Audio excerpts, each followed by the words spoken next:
The old man couldn't ride a horse. He watched from a litter, carried on the shoulders of servants, unable to mount, as 30,000 of the most feared soldiers in the known world turned their backs on a city they had marched 126 miles to destroy.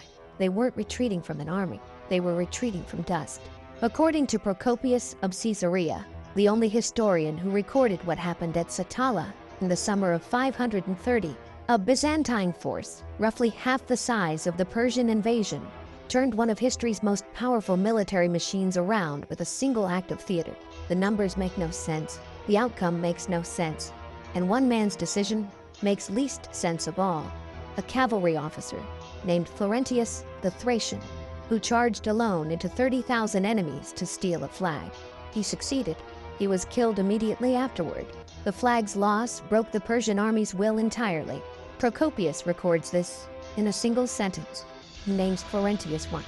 He never mentions him again. What kind of man looks at 30,000 enemies, looks at a flag, and calculates that the trade is worth it? What does a person understand about war, about what actually holds an army together, that makes that calculation seem not just rational, but obvious? The chronicles give us the act. They never give us the man.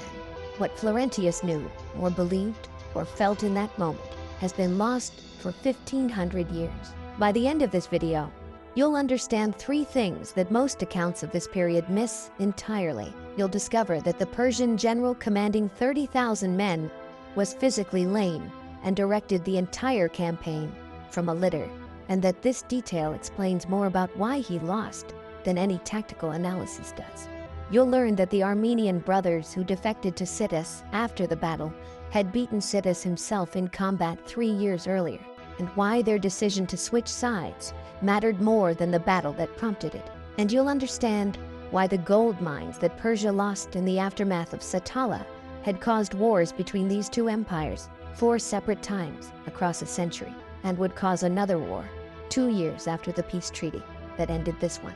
To understand why Florentius made the calculation he made, we need to go back 4 years, and the moment a single legal objection in Constantinople made 30,000 men march toward a valley of hills in the Armenian highlands. From the Black Sea to the Persian Gulf, from the Nile Delta to the edge of Central Asia, 2 empires had been defining the political architecture of the known world for 3 centuries. The Eastern Roman Empire, what we call Byzantine, and the Sassanid Persian Empire were not merely rivals in the conventional sense. They were the axis around which everything else turned: trade routes, religious allegiances, nomadic federations, client kingdoms. The entire diplomatic ecosystem of late antiquity organized itself in relation to these 2 powers, and the line that divided them, that line had been stable, roughly, since the Peace of Nisibis in 363. Not peaceful, never peaceful, but stable. Raids, proxy wars, disputed fortresses, the endless negotiation of tribute and prestige. What neither empire had managed in 3 centuries was a decisive, permanent breakthrough. The frontier held because neither side could afford to break it entirely, and both sides knew it. The pressure point was the Transcaucasus, the mountain corridor between the Black Sea and the Caspian Sea. The territory of modern Georgia and Armenia was not simply contested land. It was the strategic hinge of the entire Roman-Persian confrontation. Whoever controlled the Transcaucasus controlled access to nomadic manpower from the Eurasian steppe, the trade routes connecting the Mediterranean world to China and India, and, most critically, the ability to flank the other empire's main defensive line. Persian dominance of the Transcaucasus threatened Constantinople's rear. Roman dominance threatened Ctesiphone's flank. Both empires understood this perfectly, which is why every kingdom, every clan, every petty chieftain in that corridor was perpetually being courted by both sides. By the time Justinian I became emperor in 527, the opening years of the Iberian War had been going badly for Rome. The historian Geoffrey Greatrix, in his study of this period, notes that the early fighting had favored Persia systematically. The Iberian revolt had been crushed by 527. Roman offensive efforts against Nisibis had failed, and Persian forces had pushed into eastern Lazica, extending their reach toward the Black Sea coast. The frontier wasn't holding, it was contracting. Justinian's response was structural rather than merely military. He recognized that the Armenian theater, geographically distinct from the Mesopotamian front where Belisarius operated, was being undermined by fragmented command, different generals, different priorities, no unified doctrine. His solution was to create an entirely new office, the Magister Militum per Armenium, the Master of Soldiers for Armenia, with consolidated authority over the entire northern theater. This was not simply a promotion. It was an acknowledgement that Armenia required a different kind of war, fought by a different kind of general, the man Justinian chose for that office, and the man who would stand at Satala 3 years later, had started his career carrying a spear in someone else's bodyguard. The most powerful military machine of the ancient Near East was still winning when Justinian reorganized his armies. The reforms hadn't been tested. The new command structure hadn't been validated. The question was whether the man holding the title could make the doctrine work before Persia's momentum became irreversible. What neither Justinian nor his new Armenian commander could fully predict was that the war's catalyst had not been a military decision at all. It had been a diplomatic insult, and the man who delivered it hadn't meant to. In the early 520s, the Shah of Persia was an old man navigating a succession crisis with the care of someone diffusing something explosive. Kavad I had reigned, with one violent interruption, since 488. He had survived a Mazdakite rebellion, a forced abdication, a civil war, and the endless factional maneuvering of Persian court politics. By the time he was approaching the end of his reign, one thing consumed him: ensuring that the right son inherited his throne. The right son was Khosrau. The threat to Khosrau was real. Rival brothers, resurgent Mazdakite factions, the court's perpetual appetite for disruption. Kavad needed Khosrau's legitimacy guaranteed by an outside power whose recognition would be difficult to contest. The outside power he approached was Rome. According to Procopius, who had access to the diplomatic correspondence of this period, Kavad proposed in 524 or 25 that the Roman Emperor Justin I formally adopt Khosrau as a son.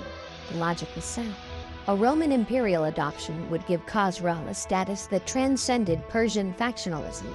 Justin and his nephew Justinian were initially receptive. The proposal moved forward through official channels. Then Justin's legal advisor, a man named Proclus, killed it. His argument was precise and devastating. A formal Roman legal adoption could give Khosrau a theoretical claim to the Roman throne itself. Whatever Kavit's intentions, the legal mechanism created a future liability Rome could not accept. Justin agreed. He offered an alternative, what Roman law called a "0 a ceremonial exchange of arms, rather than a legal paternity transfer. The message was essentially taxonomic. Khosrau could be adopted as a barbarian ally, not as a Roman heir. Kavad and Khosrau understood the taxonomy perfectly. Rome had just told Persia's future emperor that he was a barbarian, not civilized enough for Roman legal standing. The insult was calculated, or appeared calculated, which for practical purposes was the same thing. Negotiations collapsed. Simultaneously, religious pressure was building in the Caucasus. Procopius records that Kavad had been attempting to force the Christian Iberian, the kingdom occupying what is now eastern Georgia, to adopt Zoroastrian practices, specifically the exposure of the dead to birds and dogs, rather than Christian burial. For a Christian people, this was not a matter of custom, but of fundamental identity. Around 523 or 24, the Iberian king Gorgen revolted and sought Roman protection. Emperor Justin pledged to defend him. The combination was decisive. A failed adoption that had humiliated Persia's future heir, a Christian kingdom defecting to Roman protection, the neighboring kingdom of Lazica shifting its allegiance toward Constantinople. Kavad's sphere of influence in the Caucasus was visibly contracting. The choice before him was either to accept Persian retreat from the entire Transcaucasus or to fight. Kavad chose to fight. By 526, overt warfare had broken out.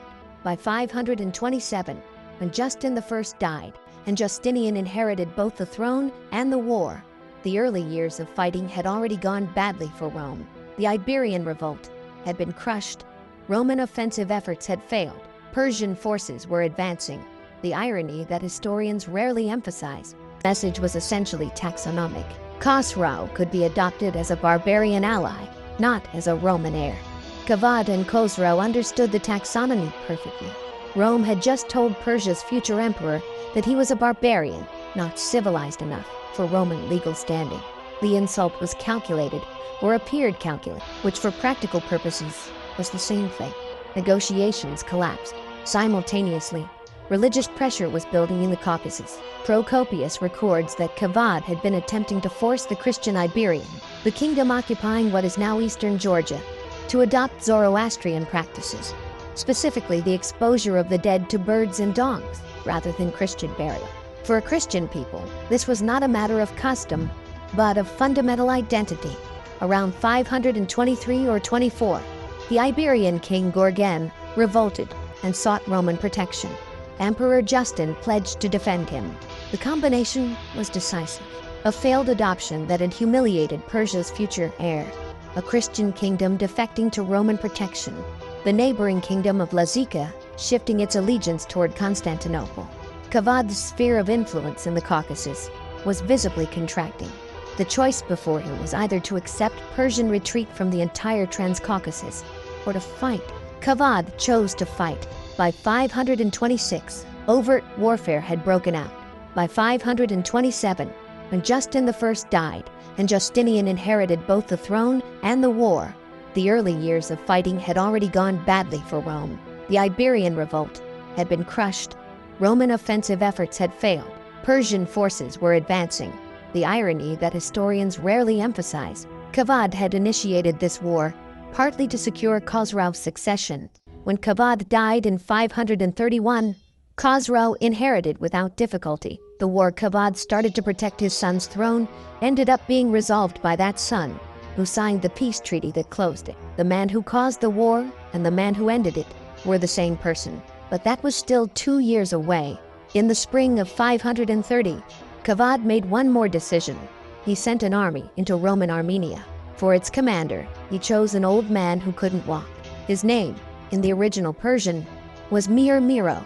Procopius, writing in Greek, called him Murmuros. Modern scholars identify him as the Sassanid noble Shapur Mihran, a member of one of the great military houses of the Persian aristocracy, the Mihran family, whose men had been filling senior command roles in the Persian military for generations.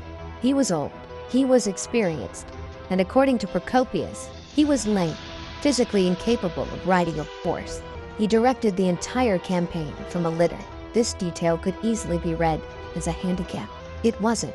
Miro had been chosen specifically for the Armenian campaign because of what he knew, not what he could do physically. He was a specialist in siegecraft and in the management of nomadic auxiliaries.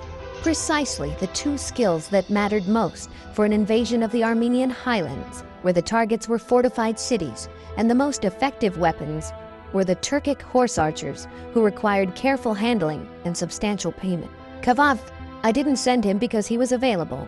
He sent him because he was the right general for this particular terrain, this particular objective. Procopius estimates the force Kavad assembled for this invasion at approximately 30,000 men, a figure historians generally work with, while noting that Procopius was not present in Armenia and was working from reports. The actual number who reached Satala after a 126-mile march through hostile terrain, with units necessarily detached to secure supply lines, may have been somewhat lower, but the composition is not disputed. At the core of the striking power were the Savaran, the Sassanid heavy cavalry. These were not soldiers in the conventional sense. They were Persian aristocrats, men for whom warfare was a hereditary identity, armored from head to foot in scale and mail, riding horses with armored chests and heads, carrying lances, maces, swords, and bows.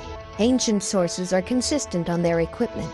The Byzantine military manual, known as the Strategikon, describes them as wearing body armor and mail, armed with bows and swords. The Roman historian Ammianus Marcellinus, writing about an earlier generation of the same cavalry tradition, described their armor as covering the entire body with the density of a bird's feathers. Rome had been so impressed by Savaran equipment that Roman cavalry had adopted aspects of it. That was the complement of professional admiration. Supporting the Savaran were the Sunnite, fighters from the northern Caucasus, whose lands adjoined those of the Alani, described by Procopius as experienced in the region's terrain. And there were 3,000 Sabir Huns. Procopius gives this figure specifically. The Sabirs were Turkic nomads, specialists in horse archery, and unusually, in siege machinery. They were not merely mobile screens. They were technical troops who understood both the killing at distance of steppe warfare and the mechanical reduction of fortifications. Kavad had sent Mihir Miro, a genuinely combined arms force. The Perse-Armenian levies completed the army, conscripted troops from Persian-controlled Armenia, who filled the numbers and performed the labor of a siege, but were not its decisive element. Procopius's view of Sassanid infantry generally is that they were, in his phrase, a crowd of pitiable peasants suited for digging and labor rather than fighting. Modern historians, including Kaveh Faro in his studies of the Sassanid military, note that Procopius consistently underestimates Persian infantry, but even accounting for Roman bias, the levies were not the force's cutting edge. This was a siege army. Its target was Satala. Its commander was carried in a litter, directing everything with his mind because his body had failed him. The army that would march to meet it had been built by a man who had started his career carrying a spear. He enters the historical record without biography, no birthplace, no family, no recorded origin. Historians examining the name __quote_2__ have suggested it was Gothic or Thracian, but no ancient source confirms either. What the sources do confirm is the position he held when history first noticed him. Dorophoros, a spear carrier, a personal bodyguard in the household guard of Justinian during the reign of Emperor Justin I. He was, in every documentary sense, a man who had come from nowhere. What he became in the next decade is one of the more remarkable career trajectory of the 6th century. In 527, Sittas and Belisarius, two young officers still building their reputations, were given joint command of a raid into Persian Armenia. According to Procopius, they plundered a large tract of territory and withdrew with Armenian captives. It was the kind of operation that demonstrated competence without demanding greatness. Both men were noticed. What happened next separated them. Around 528, John Malalas and Theophanes the Confessor both record. Sittas married Comito, the elder sister of the Empress Theodora, and therefore the sister-in-law of Justinian himself. This was not incidental. Theodora was the most politically active empress in Byzantine history. Her management of court alliances was systematic and deliberate. The marriage to Sittas made him a member of the innermost imperial circle overnight, bound to the ruling family not by service, but by blood. Also in 528, Justinian appointed Sittas as the first Magister Militum per Armenium, the newly created supreme command of the Armenian theater. The two events were connected. The empire's most sensitive frontier command went to the man Justinian had just made his brother-in-law. This required explanation, and the historical record provides it. According to both Malalas and Theophanes, Sittas made an administrative decision in Armenia that set him apart from every previous Roman commander in the region. He recruited his scriniari, his administrative of the men who managed intelligence, logistics, and local diplomacy, from the Armenian population itself. His reasoning, as the sources presented, was simple. Armenians understood Armenia. No outsider could match their knowledge of the terrain, the clan structures, the loyalties and grudges that shaped who could be trusted and who couldn't. This was not mere courtesy to the local. It was doctrine, and it created something that would prove decisive, an intelligence network that functioned the way local intelligence always functions when it's genuine, with the granular, specific knowledge that no amount of external reconnaissance can replicate. Robert Browning, in his study of Justinian and Theodora, argues that Sittas was arguably ahead of Belisarius in the trajectory of his career until the Nika revolt of 532, and that the reason history remembers Belisarius, while Sittas remains known mainly to specialists, is largely geographical. Belisarius was in Constantinople during the revolt. He was present for the crisis that tested loyalty most visibly. Sittas was successfully campaigning against steppe nomads on the Danube. Being absent from a famous moment does strange things to a reputation. In 530, Sittas held approximately 50.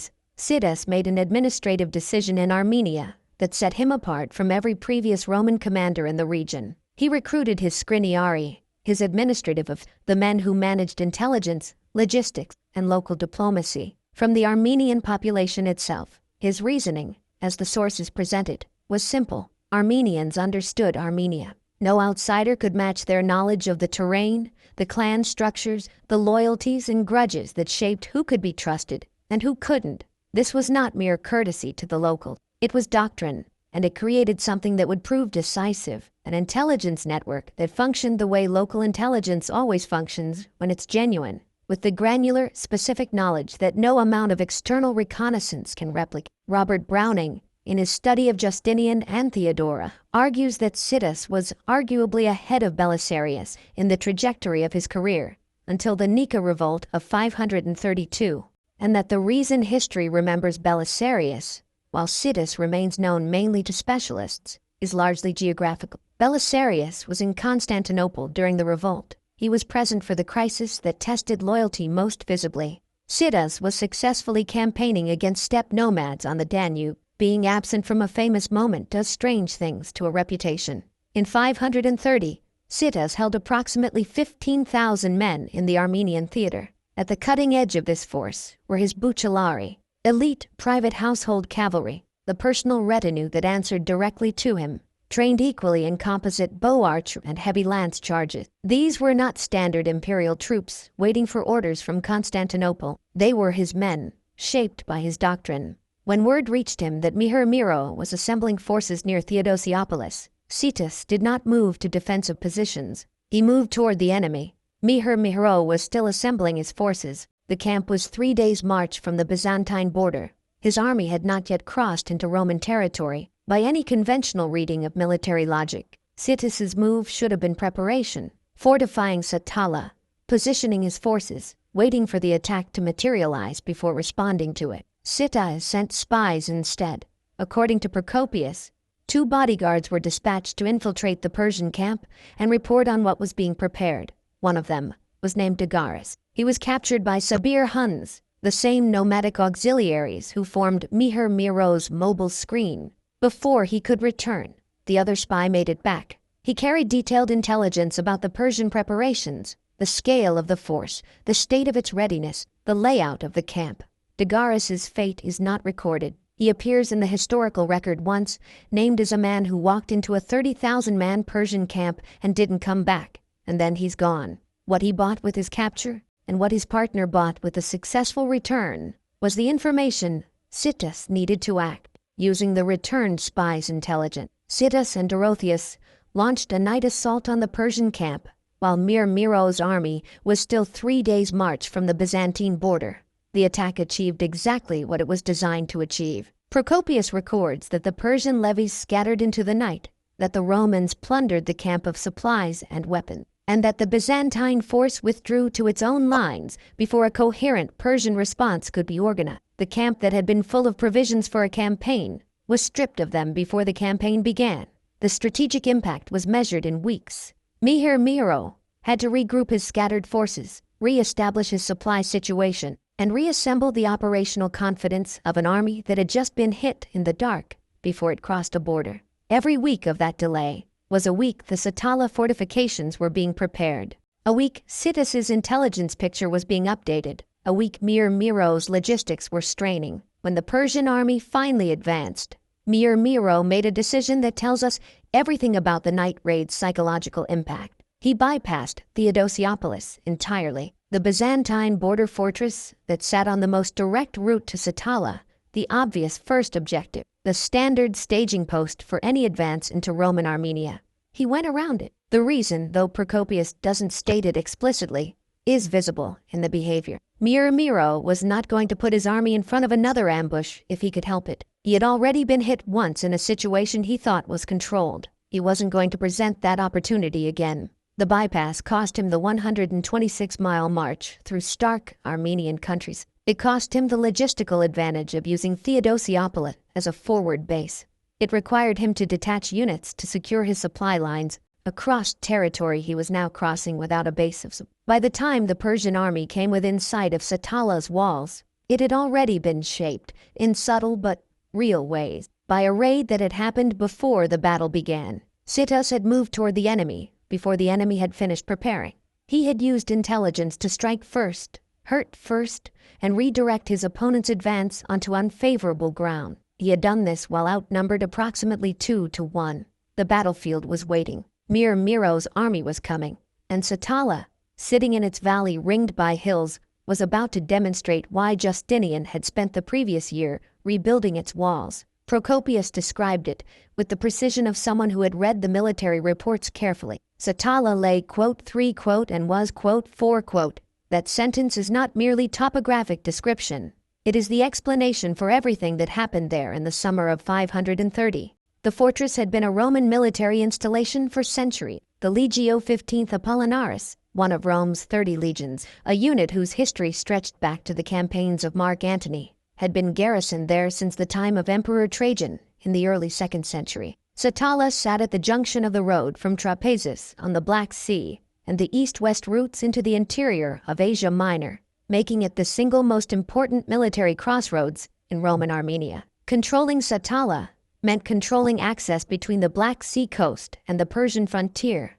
Losing Satala would have meant that Persia held the corridor. The site itself was a natural fortress in theory and a problematic one in practice. The surrounding hills created concealment and observation points that an attacker could exploit against defenders below. The walls, by the time the Iberian War began, had deteriorated to the point where their defensive value was questionable. Procopius, in his account of Justinian's building program, records that the original walls had been constructed with poor workmanship and were vulnerable to the elevated ground surrounding them. Justinian fixed this in 529. The reconstruction program at Satala was not merely a repair, it was a tactical recalculation in stone. The new walls were built with exceptional thickness and raised to a height sufficient that the surrounding hills no longer overlooked the battlements. The elevation advantage that an attacker on those hills might have exploited, the ability to shoot down into the city, to observe the garrison's positions, to use the high ground to direct fire, was negated by walls tall enough to deny it. This was engineering as strategy. Justinian had understood the battle's geometry before it happened and had built the answer into the masonry. The reconstruction was completed just months before Mir Miro's army appeared before the walls. Turkish archaeologists have been excavating the Satala site since 2017, and the finds confirm the scale of what stood here. Among the artifacts recovered is a largely intact late Roman scale armor, a lorica squamata, the first found in this condition anywhere. The physical remnant of a Roman soldier's protection, preserved in the earth of a Turkish village, connects the modern observer to the garrison that watched Mir Miro's army from those rebuilt walls. The excavation team, led by the director of the Barton University Applied Archaeology and Research Center, has unearthed artifacts spanning 5,000 years of occupation. The fortress, whose walls partly survive today around the village of Sadak, 348 inhabitants, Kelkit district, Gümüşhane province, is the same fortress where the plan Sittas was about to execute depended on terrain described by Procopius 1,500 years ago. The hills were close enough to the valley floor to provide concealment for cavalry. They were positioned such that troops descending from them would appear suddenly and at speed. The summer heat at 1,700 meters altitude, the highland Armenian summer, dry and fierce, would do the rest. Mir Miro's army arrived to find exactly what it expected, a city in a plain, ringed by hills. The hills looked like assets. They were not. Most commanders facing a 2-1 numerical disadvantage defend. They use whatever fortifications they have.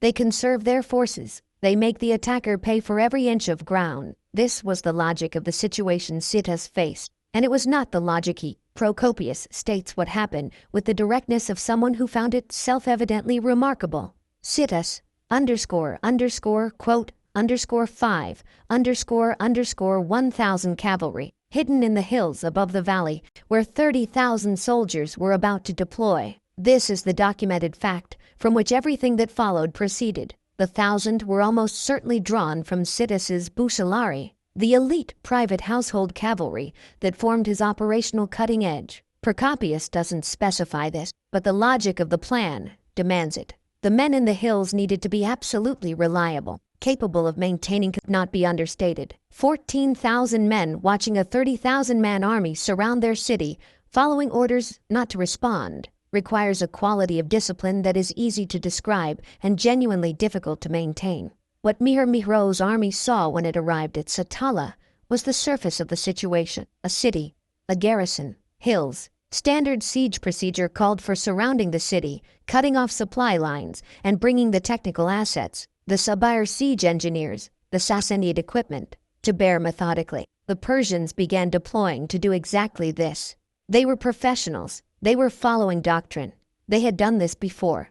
The mathematics of the situation, as they understood it, were straightforward. 15,000 defenders, 30,000 attackers. Time and logistics on the attackers' side. The city would be surrounded, pressured, and reduced. There was no scenario in this analysis where a garrison half the army's size could produce a decisive field engagement. The hills looked like high ground for observation. They were concealment for a trap. Consider what Sittas had actually constructed: a force of 1,000 men whose entire value depended on remaining invisible until the precise moment their emergence could be misinterpreted. If the Persians detected the concealment before the trap was set, the 1,000 in the hills were exposed cavalry on a hillside with 30,000 enemies below them and no avenue of retreat that didn't run through the Persian army. The plan worked perfectly, or it catastrophically failed. There was no middle outcome. Sittas had split his force, given the larger half instructions to wait, put the smaller half on a hillside above 30,000 enemies, and was betting the entire engagement on a cloud of dust and a question of what 30,000 soldiers would believe when they saw it. The Armenian summer at 1,700 meters produces a specific kind of heat: dry, fierce, the kind that turns the ground to powder and makes the air above every road shimmer. When Mihir's army was fully committed to its siege positions, spread across the plain below Satala's walls, Sittas gave the order. 1,000 Byzantine cavalry came over the hills. Procopius records what they did next with the specificity of someone who understood exactly why it mattered. They moved in patterns specifically designed to raise __, quote _6 in the summer heat. This was not an accident of movement. It was deliberate. 1,000 horses at full gallop across dry highland terrain at the right angle, crosswise to the prevailing sight lines, moving in sweeping arcs rather than straight lines, produces a dust column that scales the impression of force dramatically. What the dust cloud communicates to an observer on the valley floor below is not 1,000 horses. It communicates an indeterminate mass, probably large. From Mihir's perspective, from the perspective of any Persian commander looking up from the valley floor at a massive rising dust cloud descending from the hill, the interpretation was not unreasonable. A second Byzantine army had arrived. The emperor had dispatched a relief force.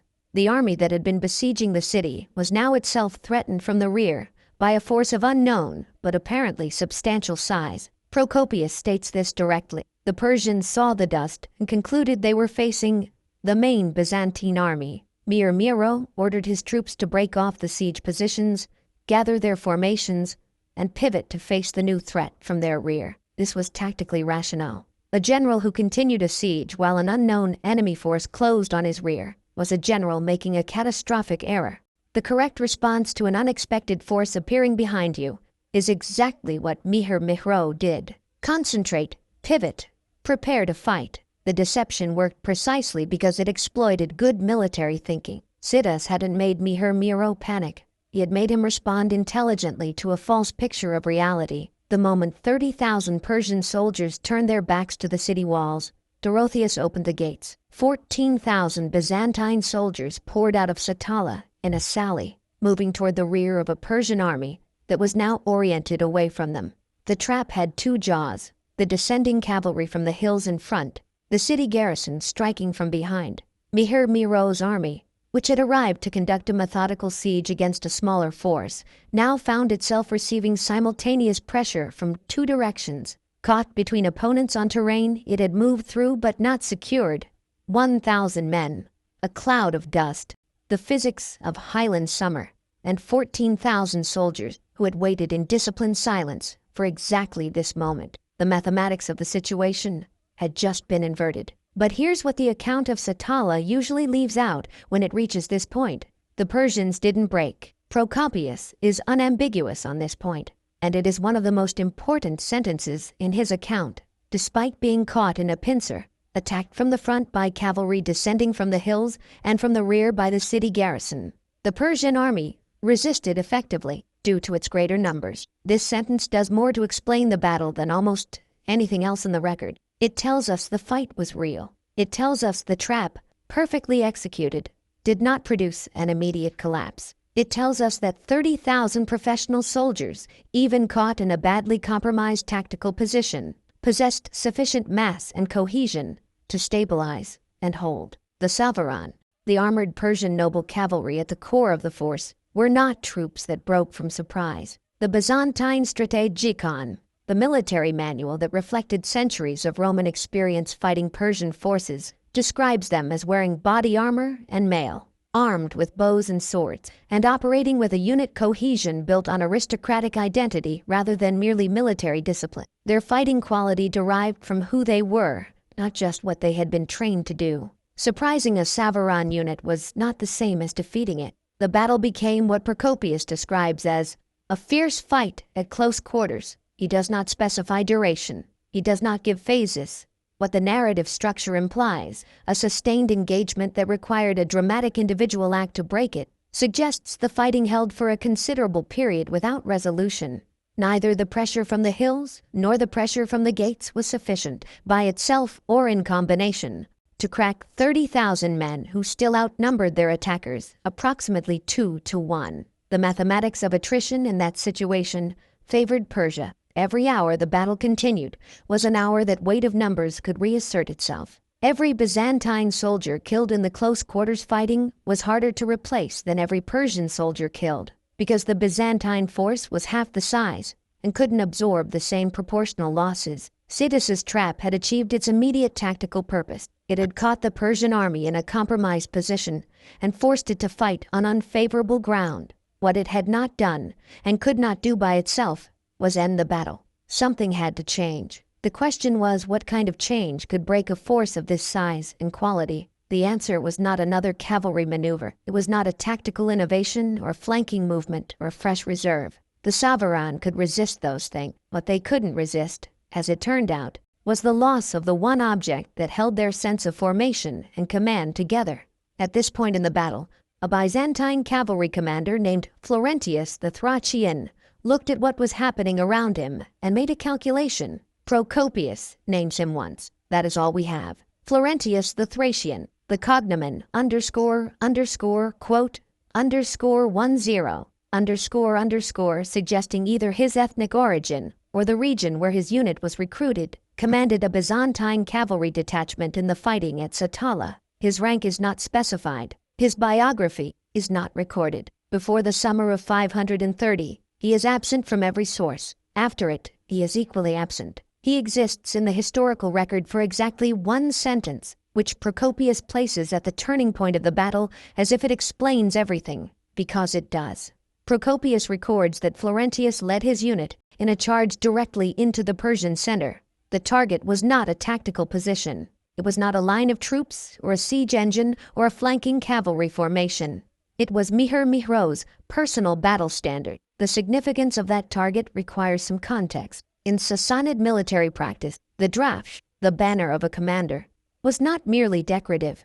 It was the visual focal point of the entire formation's command communication. On a 6th century battlefield, where no radio and no field telephone existed, where the noise of close quarters fighting made verbal orders unreliable at range, a commander's standard was the point by which units oriented themselves. It told soldiers where the command center was, which direction the general intended, whether the formation was holding. When a Sassanid unit saw its commander's standard moving, it moved. When the standard was stationary, it held. The drafsh was, in a functional sense, the nervous system of the formation's coherence. Florentius fought his way to the standard bearer. He seized it. According to Procopius, he managed to capture Mihro's battle standard. The flag went down, whether thrown deliberately or lost in the immediate violence of the moment. The sources don't specify. What they specify is what came immediately after. Florentius was killed, cut down by Persian guards defending the standard. He was dead within moments of taking it. He had ridden into the camp. This is the moment the intro promised to explain. a man who calculated that his life was worth a piece of cloth. What Florentius understood, apparently clearly enough to act on it without hesitation, was that the battle's physical terms were not going to resolve it. The Persians had enough men to hold the ground, but the Sassanid military's cohesion was not purely physical. It was psychological, organized around symbols of authority and the certainty those symbols communicated. Remove the symbol, and you remove the certainty. Remove the certainty from men who had been absorbing pressure for hours, and you transform resistance into doubt. Transform doubt into fear. And 30,000 men become 30,000 individuals making individual decisions about where they'd rather be. Florentius appears to have understood all of this. Procopius doesn't tell us that. The act tells us. The Persian army retreated to its camp in good enough order that the Byzantines didn't pursue. That detail matters more than it might appear. Procopius states the outcome plainly. Underscore, underscore, quote, underscore 13, underscore, underscore, underscore 2. Separate military decisions are embedded in that sentence. Miro chose not to renew the assault. Sittas and Dorotheus chose not to pursue. Each of these decisions reflects a clear-eyed assessment of what had actually happened. The Persian army still existed. It had retreated, not been destroyed. The siege had failed, not the force that conducted. Miro had 30,000 men, or whatever number remained after the previous day's fighting, which Procopius does not specify, in reasonable fighting condition. His supply situation was damaged, his operational confidence was shaken, his battle standard had been taken, and his army had experienced something it had apparently not experienced often, a tactical situation from which there was no clean exit. But this was not annihilation. The decision not to renew the assault is therefore psychologically revealing in a way that goes beyond simple battlefield logic. Miro had options. The city had not fallen. The Byzantine force was half his size. He could have reorganized, restored formation, and tried again the following day. He didn't. The Byzantine military blog, in its analysis of this engagement, suggests the non-pursuit reflects that the Persian force was still coherent and formidable enough in retreat that chasing it would have been dangerous. And by the same logic, Miro's decision to leave suggests a judgment that the operational situation at Satala had been permanently compromised, not merely temporarily interrupted. A general who thought he could still take the city in the next engagement stays. Miro left. This was not, it must be said, the end of Miro. He reappears in Persian command roles in subsequent campaigns, indicating that whatever judgment Kavad I formed about his performance at Satala was not the judgment of a general who had failed through incompetence. The terrain was wrong. The intelligence had been defeated by Sittas' Armenian network before the battle began.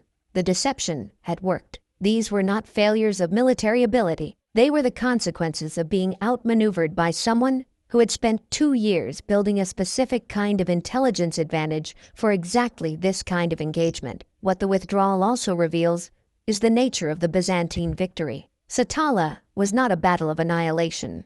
No chronicle records the rout of a fleeing Persian army, no pursuit into the mountains, no masses of prisoners. The victory was precise and limited. The siege was broken, the Persian army was turned around, and Miro's operational momentum, which had been building since the start of the campaign, was stopped. That was enough. That was, in fact, exactly what a 15,000-man force defending Armenian territory needed to accomplish against 30,000 attackers. The dust had settled. Satala still stood, and the political consequences of what had just happened were beginning to move through the Armenian highlands faster than horses. 3 years before the summer of 530, 2 brothers from a noble Persian-Armenian family had defeated Sittas in the field. Procopius records the earlier encounter without drama. In 527, Sittas and Belisarius had made a raid into Persian Armenia that ended with Narses and Arrhetius, 2 Armenian noblemen fighting in Persian service,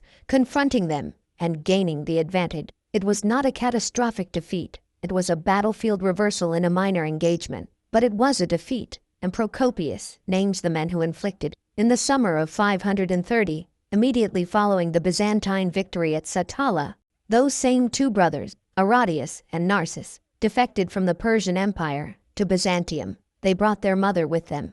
Modern historian, drawing on the prosopography of the later Roman Empire and the Encyclopedia Aronicas entry on the Kamsarakan family, identify these brothers as almost certainly members of the ancient Kamsarakan house, one of the great Armenian noble families of Parthian origin, with a history in the region stretching back centuries. Their defection was not the act of desperate men running from a losing side. It was the calculated judgment of established noble warriors who had assessed the strategic situation and concluded that the empire they had been serving was no longer the better bet. Procopius records that they came to Byzantine lines with their mother and were received by the imperial Sacellarius Narses, himself a Persian by birth, a detail that explains why he was the natural point of contact for Armenian nobles crossing to the Roman side. Narses received them quote, _15, __. This was investment, not charity. The Kamsarakan brothers brought military skill, regional legitimacy, clan network, and the symbolic weight of a family that had beaten Byzantine commanders in the field, now choosing to fight for Byzantium. These were things money couldn't manufacture. Their brother Isaac, the third of the three, went further still. He surrendered the fortress of Bolam, a key Persian staging post near Theodosiopolis, by the simplest and most effective method available. He opened a gate from the inside for Roman infiltrators, a fortress that would have required a siege to changed hands without a battle. All three brothers died in Byzantine service. Narses was killed in 543 in Pers Armenia. Isaac was captured by the Ostrogothic king Totila in Italy and executed in 546. Aratius was killed in an ambush in 552 while fighting in Illyricum.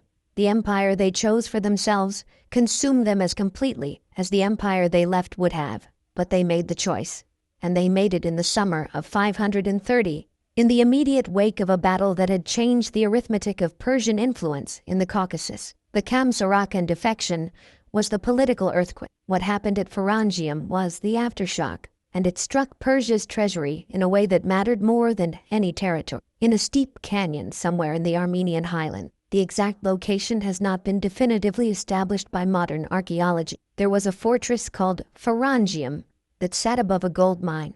The mine had been operated under license from Kavad I by a local administrator named Simeon. When the war reached his corner of the highlands, Simeon made a decision that Procopius records with what feels like genuine admiration for its audacity. Simeon surrendered Pharangium to Rome.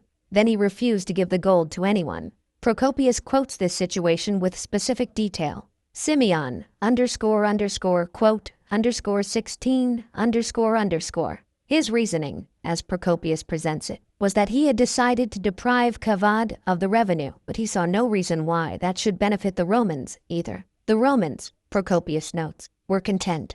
Depriving Persia of the income was sufficient. Quote, _17 _. The significance of this is not immediately visible unless you understand what that gold was paying for. Scholar S. Vryonis, in his analysis of Byzantine gold mining, documents that disputes over the mines in this border region were the cause of armed conflict between Persia and Byzantium at least 4 separate times across more than a century. In 421-22, under the Emperor Anastasius, in 530, and again in 534, these were not marginal disputes. They were structural conflicts over a resource that both empires needed for the same purpose: paying nomadic mercenaries. The Sabir Huns, who had formed Mir Mihro's mobile screen at Satala, the 3,000 specialists that Kavad had included specifically for their combined archery and siege engineering capabilities, were in Persian service because Persia paid them.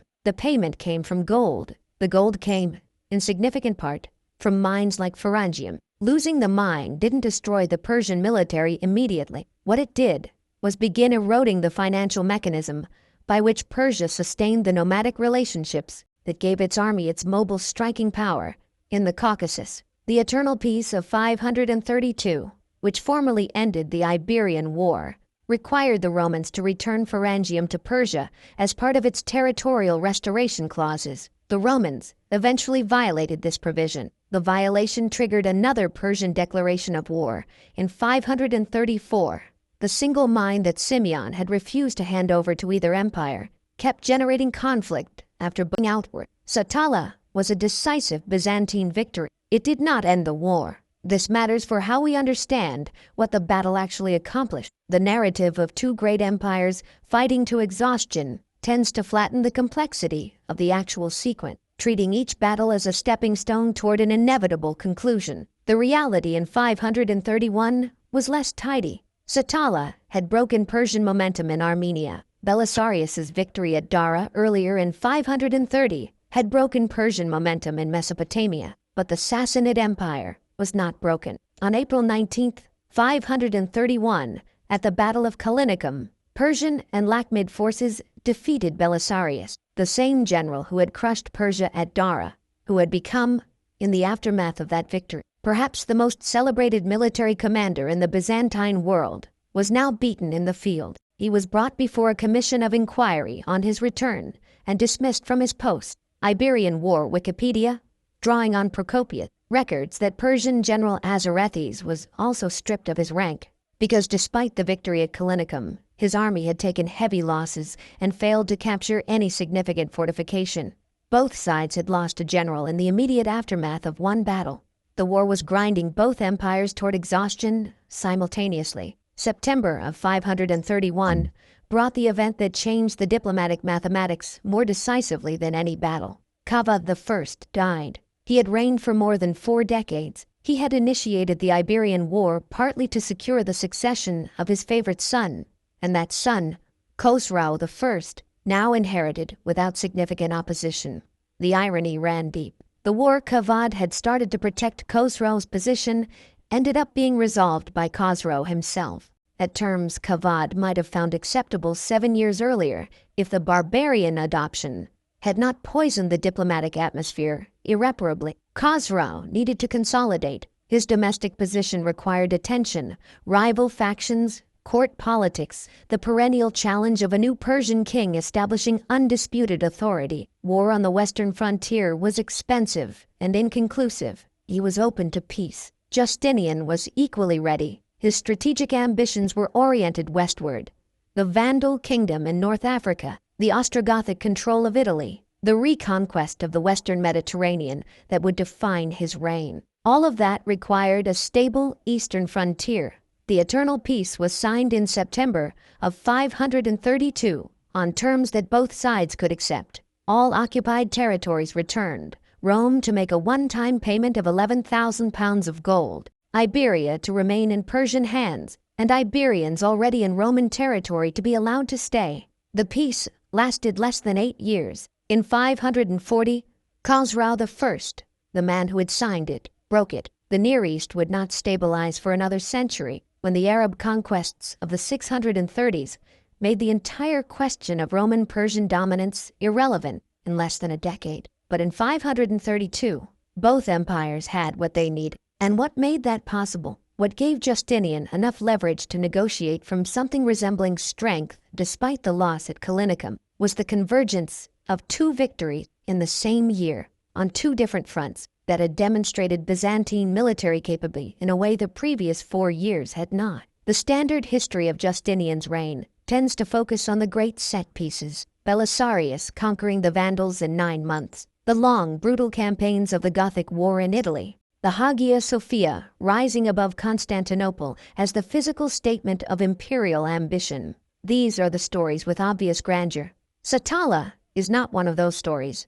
It was a single afternoon's engagement at a fortress in the Armenian highland against an army that turned around and went home the next day. What it validated was the architecture that made everything else possible. Sittas had proved 3 things simultaneously at Satala that Justinian needed proved. The new Armenian command structure worked. Unified authority over the northern theater, consolidated under a single commander with genuine operational independence, had produced a coordinated intelligence and battle plan that no fragmented command could have executed. The Armenian integration model worked. The Scriniarii recruited from the local population had generated the intelligence, the spy mission, the night raid, the knowledge of terrain and Persian preparations that shaped the engagement before it began, and the rebuilt walls worked. Justinian's investment in Satala's fortifications, completed months before the Persian arrival, had given Dorotheus and 14,000 men a platform to hold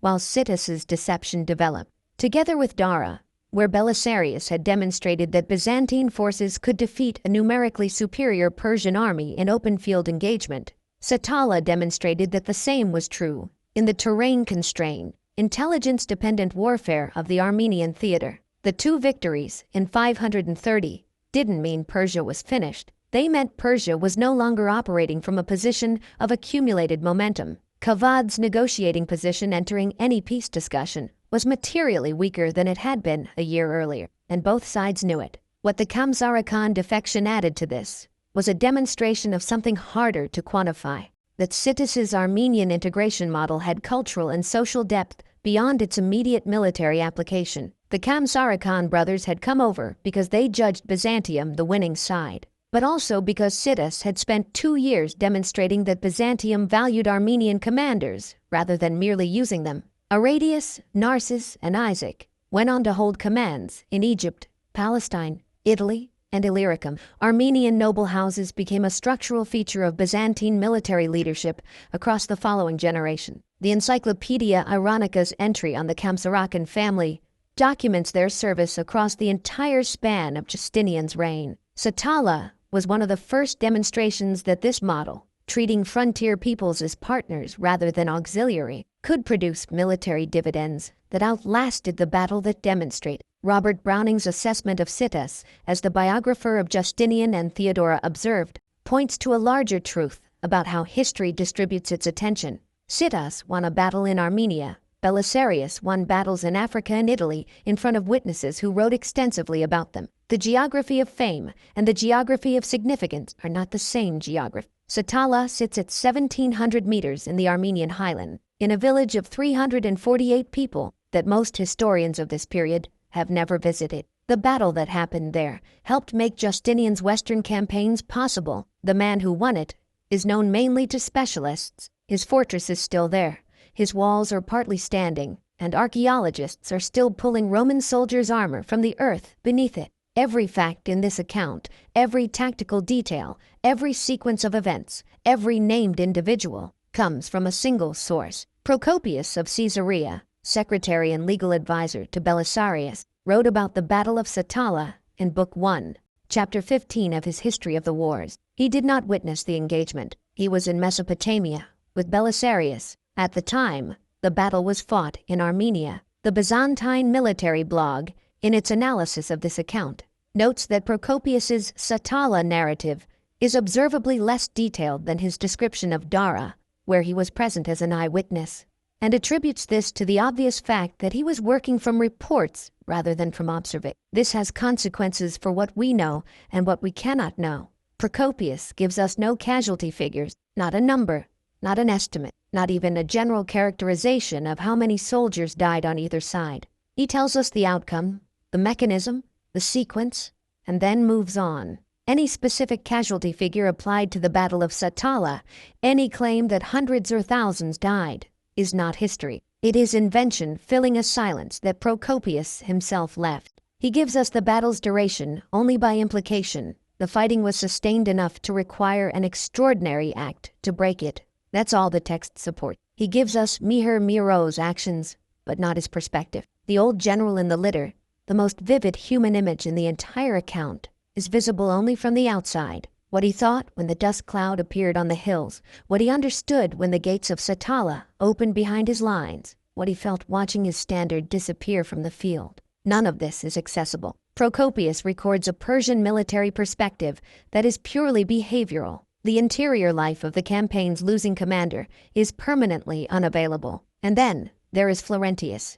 Procopius names him, describes his act in one sentence, notes his death, and never mentions him again. Florentius the Thracian, who commanded a cavalry unit at Satala, who rode into 30,000 enemies to steal a battle standard, who succeeded and died immediately, has no biography in the sources, no family, no unit designation, no career before or after the single moment that preserved his name. He exists in historical memory for exactly as long as it takes Procopius to describe what he did, and then he is gone. This is what the historical record does. Consequences, the silences around what he recorded, are their own kind of testimony to the limits of ancient military history, to what gets preserved and what doesn't. and to the gap between what happened and what we can ever fully know about it. The village of Sadak has 348 inhabitants. It sits in the Kelkit district of Gümüşhane province in northeastern Turkey, approximately 150 kilometers south of Trabzon, the ancient Trapezus, the Black Sea port that Satala was built to connect to the interior of the Romani. The walls of the legionary fortress partly survive, surrounding the village on the sloping floor of the Sadakçaya Valley. The hills that Procopius described, the hills that tower around the plain, are still there, still visible, still exactly the terrain that Sittas used. Turkish archaeologists have been excavating the site since 2017. Among the finds, a largely intact lorica squamata, late Roman scale armor, the first found in this condition anywhere. Physical evidence of a Roman soldier's equipment preserved in the ground beneath a modern Turkish village, connecting the present to the garrison that watched Mihir Mihiro's army from rebuilt walls 15th century. The excavations have produced artifacts spanning 5,000 years of occupation, and the team's director has described plans for a visitable site and museum that would make Satala one of Turkey's significant Roman military monuments. Elsewhere, in the British Museum in London, there is a larger-than-life bronze head. The Satala Aphrodite, found in a farmer's field outside Sadak in 1872, is a Hellenistic sculpture of exceptional quality that was here when the Legio XV Apollinaris was here, when Justinian's engineers rebuilt the walls, when Sittas led 1,000 cavalry over the hills above the valley. It was found in a field because someone buried it or dropped it, or it simply survived the collapse of the structures that once held it. It is in London now. The fortress it came from is still in Turkey, waiting for better funding and more time. The battle that happened here in the summer of 530 sits at the intersection of everything that makes Justinian's reign worth studying. At full complexity, the twin victories at Dara and Satala gave Justinian the negotiating leverage that produced the eternal peace of 532. That peace freed Byzantine military resources for Belisarius's conquest of the Vandal kingdom in North Africa in 533, for the long, brutal campaigns of the Gothic War that partially restored Italy and Rome to Roman rule, for the partial reconquest of the Western Mediterranean that Justinian would call the renovation of the empire. None of this was possible without a stable eastern frontier. The eastern frontier required a peace. The peace required leverage. The leverage came, in part, from a cloud of dust above a valley in the Armenian highland. Historians examining this causal chain are careful, appropriately, to note that Satala was one factor among several, that Dara mattered, that Kavut's death mattered, that Khosrau's domestic needs mattered. The battle was not the single cause of everything that followed, but it was a link in a chain whose absence would have changed the chain's strength, and the chain's strength mattered. The hills around Sadak still produce dust on a dry summer day. The walls still stand, partly, around a village that has forgotten the battle that happened, and somewhere under that field, there are more suits of armor, more artifacts, more physical remnants of the garrison that held Satala, while 1,000 cavalry came down from the hills above them. They're still finding pieces of it. The old man in the litter watched his army retreat. Mihir Mihiro, carried on servants' shoulders, unable to ride, directing 30,000 men with his mind because his legs had long since failed him, had done everything a capable general could do. He had assembled a superior force for the precise terrain he was being sent to fight in. He had marched it through hostile country to its objective. He had deployed it correctly around a city that should, by every measure of military arithmetic, have fallen. And then a cloud of dust had appeared on a hillside, and a Thracian officer had stolen his flag, and 30,000 men had turned around. He would fight again. Mihir Mihiro reappears in Persian command roles in subsequent campaigns, which tells us Kavad's judgment of him was the judgment of a professional who had been outmaneuvered, not a failure who had been disgraced. The Sassanid Empire continued.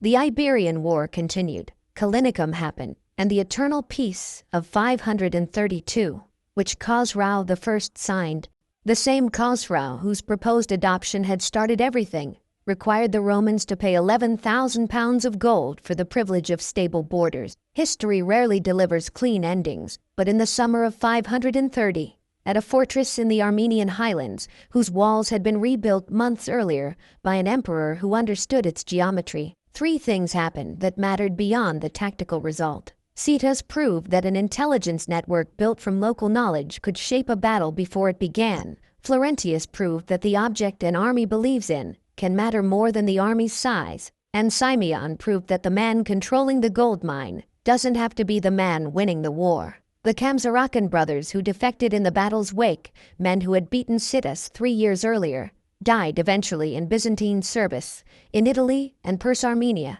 and Illyricum, far from the Armenian hills where they had made their calculation. The gold mine that Simeon refused to surrender generated wars for decades after both men were dead. Satala's rebuilt walls still stand, partly around a village of 348 people. Florentius, the Thracian, has no monument there. He has no monument anywhere. He rode into 30,000 enemies, took what he came for, and died. What he understood about what holds an army together, about the difference between physical force and the belief that organizes physical force, was not recorded by Procopius. It was demonstrated. That's the thing about the dust at Satala. The dust was never the weapon. The dust was the medium through which a belief was communicated, that a larger army was coming, that the situation had changed, that what was true a moment ago was no longer true. And once 30,000 soldiers believed that, the battle was already decided. The fighting was just confirmation. Miro understood this too. He was a professional who had spent a career learning what soldiers believe and why it matters. He just hadn't seen it done quite like that.